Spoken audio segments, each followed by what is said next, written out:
जय हिंद दोस्तों, मैं भूपेन नामदेव। कैसे हो आप लोग? आशा करता हूँ आप लोग अच्छे होंगे।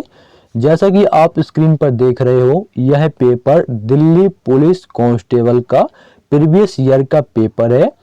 मतलब आपका जो पिछला वैकेंसी दिल्ली पुलिस कांस्टेबल का निकला हुआ था, उसका ये पेपर है। तो आज हम इसी को सॉल्व करने वाले हैं, ताकि जो आपका अगला एग्जाम दिल्ली पुलिस कांस्टेबल का होने वाला है दिसंबर 2023 में, उस एग्जाम में आप ज़्यादा से ज़्यादा अंक हासिल कर पाओ।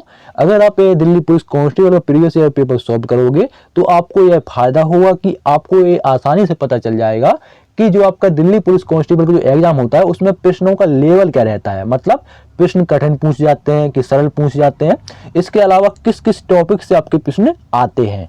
तो वीडियो को स्टार्ट करने से पहले मैं इसका एग्जाम पैटर्न भी बताना चाहूंगा, और दिल्ली पुलिस कांस्टेबल के जो प्रीवियस ईयर के पेपर हैं और भी मैं सॉल्व करा चुका हूं। तो अभी तक अगर आपने वो नहीं देखे हैं तो वीडियो प्लेलिस्ट में जाकर देख सकते हैं। तो एग्जाम पैटर्न में जीके जीएस आपका सबसे ज्यादा अंक का पूछा जाता है। 50 अंक का आपका इसमें जीके जीएस पूछा जाता है। 25 अंक का आपका इसमें रीजनिंग, 15 अंक का मैथ और 10 अंक का कंप्यूटर। तो जीके जीएस और कंप्यूटर ये मैं आपका सॉल्व करा चुका हूं, और आपका रीजनिंग का भी सॉल्व करा दूंगा, तो वो भी आप देख सकते हैं। इसके अलावा ये आप साफ साफ देखिए, इसमें 16 दिसंबर 2020 का ये पेपर है और फर्स्ट शिफ्ट का ये पेपर है, और कांस्टेबल इन दिल्ली पुलिस एग्जाम 2020। ठीक है, 2020 में आपका पिछला वैकेंसी निकला हुआ था। तो वीडियो को फुल स्क्रीन पर कर लीजिए ताकि आपको साफ साफ दिख सके। तो जीके जीएस आपका 50 अंक का पूछा जाता है, तो इसको बिल्कुल एग्रोन नहीं करना है। ठीक है ना, जीके जीएस ही सबसे ज्यादा आपको पढ़ना है। और एक चीज मैं आपको बता दूं, जितना मैं आपका दिल्ली पुलिस कांस्टेबल का प्रीवियस ईयर का पेपर सोल्व कराया हूं, उसमें आपका मिनिमम 10 अंक का आपको कंप्यूटर 100%, सॉरी 10 अंक का आपका करंट अफेयर्स आपका 100% मिला है। 10 अंक का करंट अफेयर्स मिनिमम आपके 10% 100% मिले हैं, और 4-5 या 3-4 आपके पॉलिटी से आपके प्रश्न मिले हैं, अनुच्छेद से, ठीक है ना, आर्टिकल से प्रश्न मिले हैं, तो आपको वो अच्छे से आपको पढ़ लेने हैं। तो पहला आपका प्रश्न है, निम्नलिखित में से कौन सा क्रेडिट की शर्तों के अंतर्गत नहीं आता है? तो कौन सा नहीं आता है? वो है आपका सांगठनिक पदानुक्रम। कौन नहीं आता है? सांगठनिक पदानुक्रम नहीं आता है। ठीक है ना, ऑप्शन 4 आपका राइट आंसर है। इसके अलावा देखिए आंसर की है, तो आंसर की है तो इसमें ऑप्शन पहले ही इसमें हाईलाइट है, तो आपको सीधा प्रश्न पढ़ेंगे और आप सीधा आंसर बता देंगे। तो इतना ही बहुत है, कम से कम आपको पता तो चल रहा है कि भाई कि यहाँ से प्रश्न इसमें बन रहे हैं और प्रश्न ऐसे आ रहे हैं, तो आपको ये पता चल रहा है, इतना ही आपके लिए बहुत है।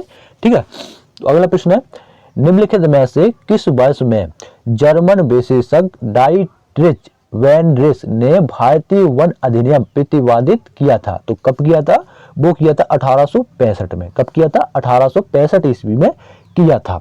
अगला प्रश्न है, और दोस्तों वीडियो यार पूरा देखो, ठीक है ना। कुछ अगर आपको मिस्टेक या कुछ डाउट हो तो आप कमेंट बॉक्स में पूछ सकते हो, आपका रिप्लाई जरूर करेंगे, ठीक है ना, आपको बता भी सकते हैं, ठीक है, अपना एक्सपीरियंस। अगला प्रश्न है, राष्ट्रीय सांख्यिकी कार्यालय द्वारा 2020 में जारी किए गए सर्वेक्षण के अनुसार भारत की समग्र साक्षरता दर है, तो कितनी है?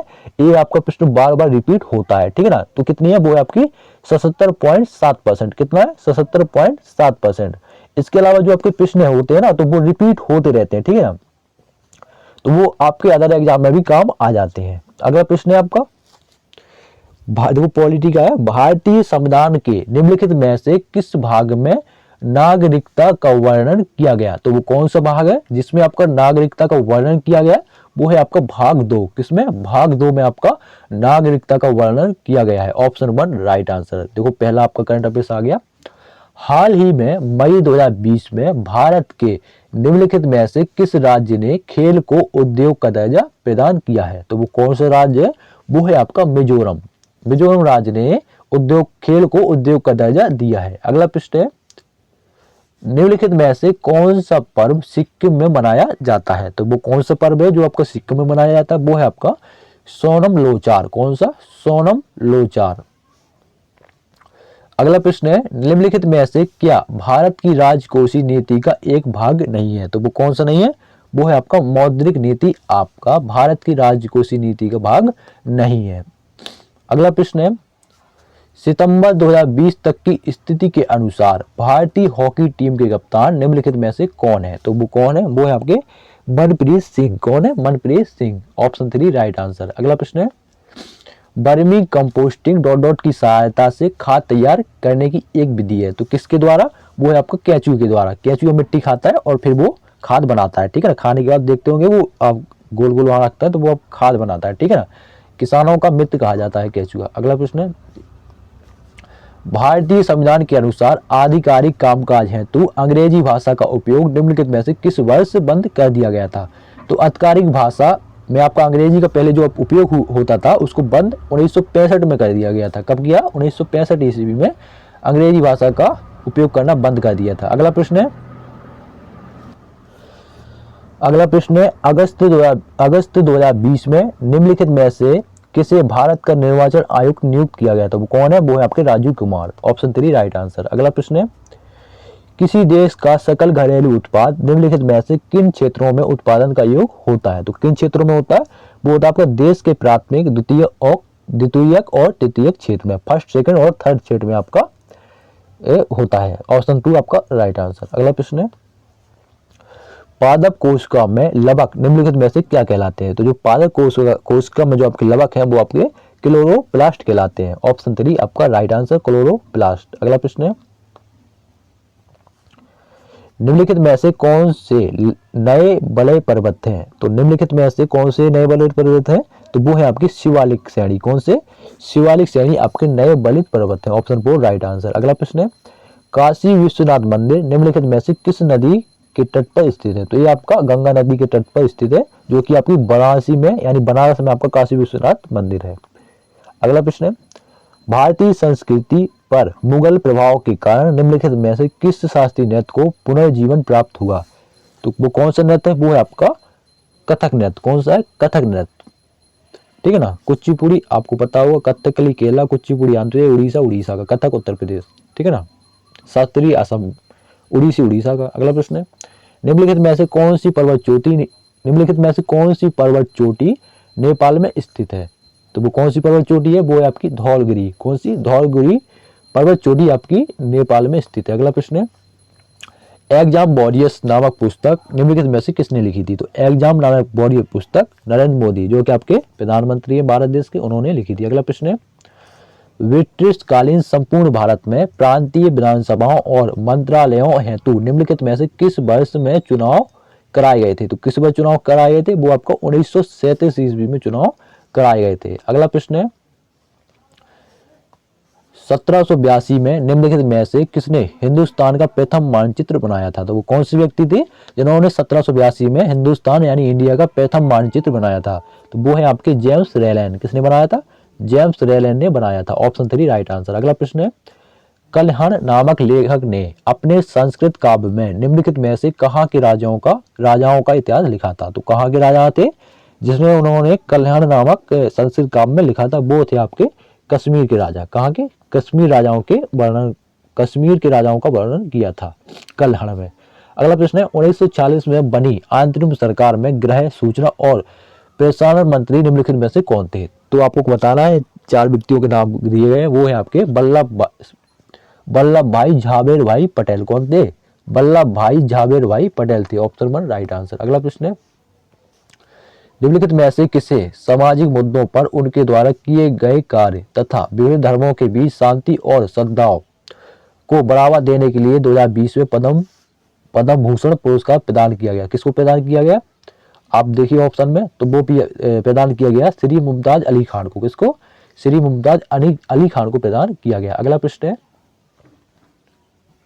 1857 के विद्रोह के समय मुगल शासक निम्नलिखित में से कौन था। तो जब 1857 का विद्रोह हुआ या लड़ाई हुई, उस समय जो आपका शासक था वो था बहादुर शाह जफर। कौन था? बहादुर शाह जफर। अगला प्रश्न है, एशियाई फुटबॉल परिसंघ के अनुसार निम्नलिखित में से कौन सा देश महिला एशियाई कप 2022 की मेजबानी करेगा। तो वो कौन सा देश है? वो है आपका भारत। इंडिया ही आपका 2022 में जो आपका महिला एशियाई कप का होने जा रहा है वहां पर आपका भारत मेजबानी करेगा। अगला प्रश्न है, निम्नलिखित में से कौन सा एक कवक है। तो वो कौन सा कवक है?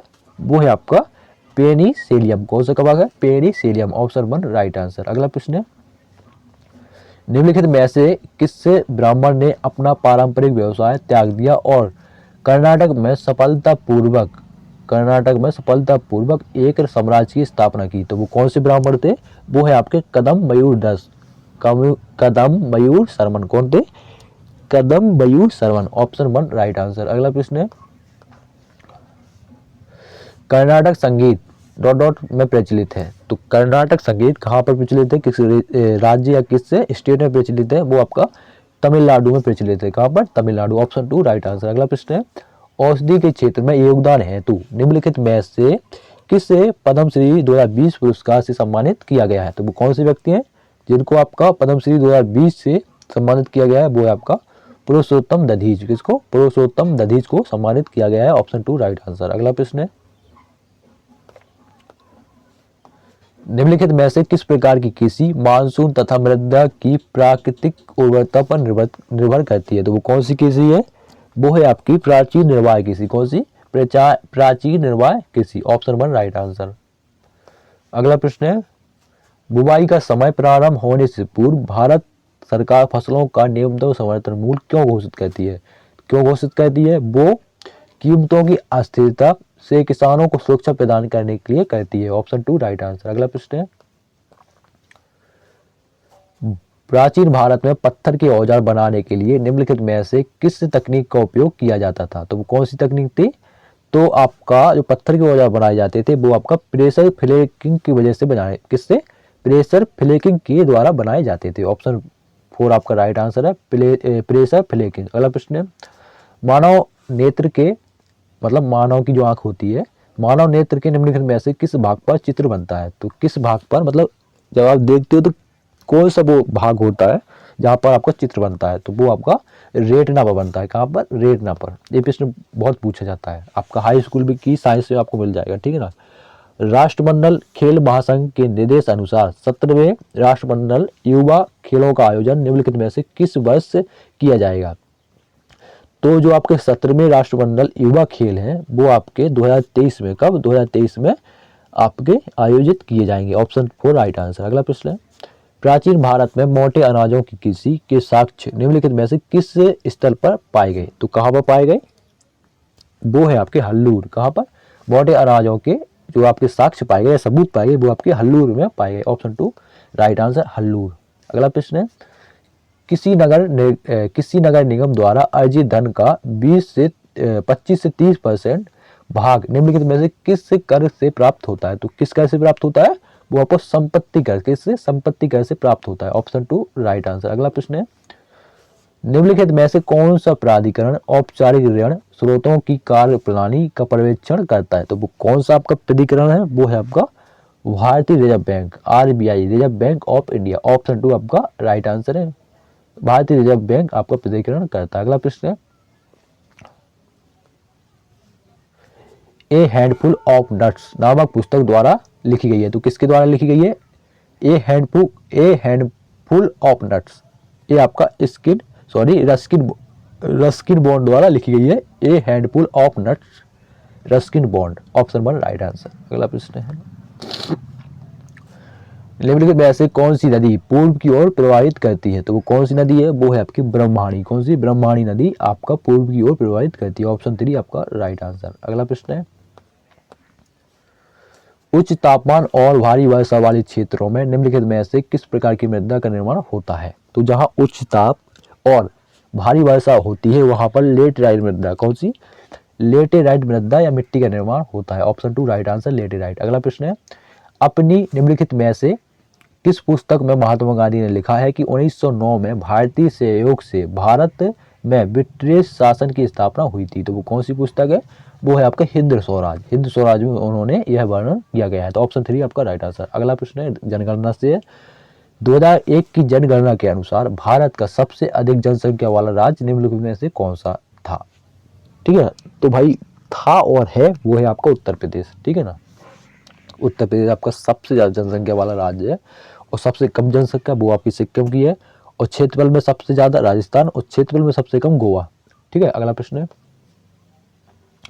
और वैसे ही साक्षरता दर में केरल और सबसे ज्यादा साक्षरता दर आपकी बिहार, सबसे ज्यादा लिंगानुपात केरल, सबसे कम हरियाणा। अगला प्रश्न है, भारत के राष्ट्रपति द्वारा राज्यसभा के कितने सदस्यों का नामांकन किया जाता है। तो भारत के राष्ट्रपति द्वारा राज्यसभा के जो सदस्यों का नामांकन किया जाता है तो 12 सदस्यों, कितने, 12 सदस्यों का नामांकन किया जाता है, ऑप्शन 2 राइट आंसर। अगला प्रश्न है, निम्नलिखित में से किस वर्ष 2019 का इंदिरा गांधी शांति पुरस्कार प्रदान किया गया? तो किस वर्ष आपको प्रदान किया गया? वो आपको किस वर्ष नहीं, किसको प्रदान किया गया, ये पूछा उसने। निम्नलिखित में से वर्ष 2019 का इंदिरा गांधी शांति पुरस्कार प्रदान किया गया, तो किस व्यक्ति को प्रदान किया गया, ये उसने पूछा है। तो सर डेविड एटनबरो को प्रदान किया गया। किसको?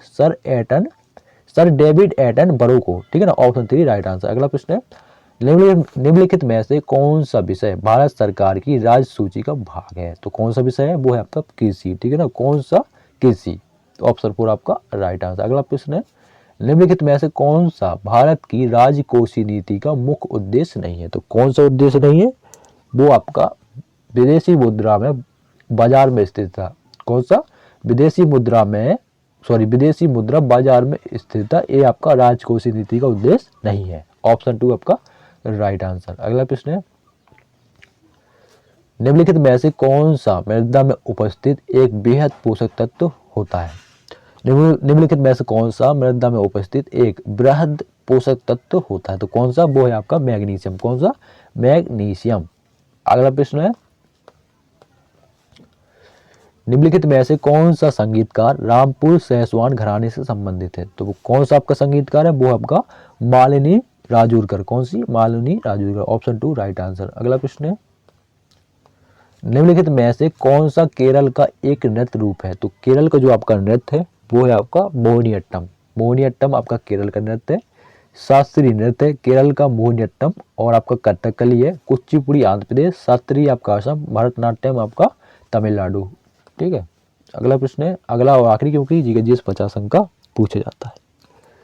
निम्नलिखित में से कौन सा साबुन के अणुओं के 2 सिरों का एक गुणधर्म है? तो कौन सा है? वो है आपका एक सिरा जलानुरागी, जबकि दूसरा सिरा जल विरागी होता है। ठीक है ना, एक सिरा जल में रहेगा और एक सिरा आपका जल में नहीं रहेगा। ऑप्शन 4 आपका राइट आंसर। तो ये थे जीएस के 50 प्रश्न। वीडियो कैसा लगा कमेंट बॉक्स में जरूर बताएं। मिलते हैं किसी नेक्स्ट वीडियो में, तब तक के लिए जय।